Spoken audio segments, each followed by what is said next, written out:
Well, hello and welcome to another episode of Ask the Pastor. And here is a question that was put to me. Are we all God's children? That's a good question. And some people would say, well, the answer is obvious. Of course we are all God's children. Others would say, well, no, but the answer is obvious. Of course we are not all God's children, but only those who give their lives to the Lord. Well, it's a good question then. Which is it? Well, first we want to recognize that in Genesis, we are created in God's image. And so that means that all human beings are created in his image, that there is a family resemblance for all of us. Now, some would say, but that family resemblance, it disappeared at the fall, when Adam and Eve sinned, and we were driven from the Garden of Eden. And so at the fall, therefore we can no longer claim to being created in the image of God after that. However, we can look to Genesis chapter 9, and there's some verses there that speak about, and this is obviously after the fall, it's even after Noah. And there God speaks about how people shouldn't murder other people, and here's the reason given from Genesis chapter 9. For in his own image God created humankind. And so there it's still referencing this fact that we're all created in the image of God. We can think of another verse too from the New Testament, from Ephesians 3:15.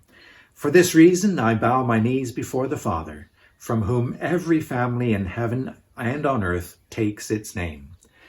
And so this idea of looking to God as the creator of us all, in that sense, and we being created in his image, in that sense, yes, we are all his children. And that's an important thing to realize, because that should give us a good starting point for all of our relationships. That really we can't look at another human being and say, I'm better than you because I was created in the image of God and you weren't. We all were created in the image of God. There's something to be said about the dignity and respect that should be accorded to every person, even people who might be very different from we ourselves. And so I think that's very important, and it should have kept us as Christians away from things like racism and sexism, but unfortunately such things have certainly happened throughout the history of the church.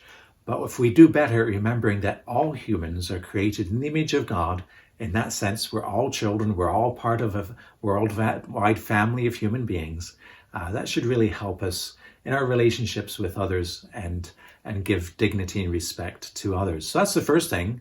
But the second point is to look at a verse like John chapter 1, verse 12, that says this.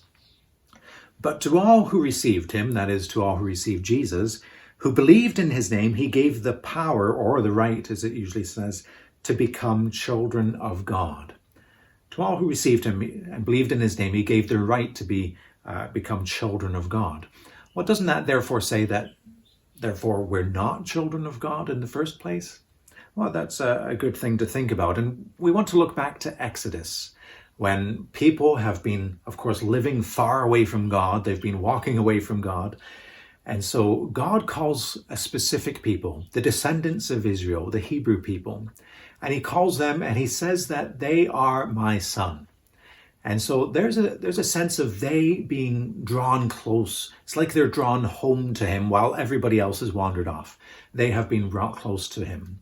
And so when it says in John 1:12 and in various other places in the New Testament, when it speaks about our adoption, that we too, even though we weren't part of that original people, we all have that opportunity to be adopted into his family, to be drawn close as well.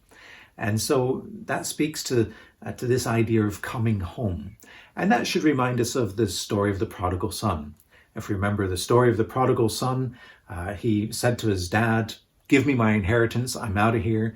He went off, he squandered his inheritance, and he was living really rough. And he came to this point of saying, I have no right to go home and say to my dad, here I am, your boy, take me home. But I'll go home and say, can I at least work for you?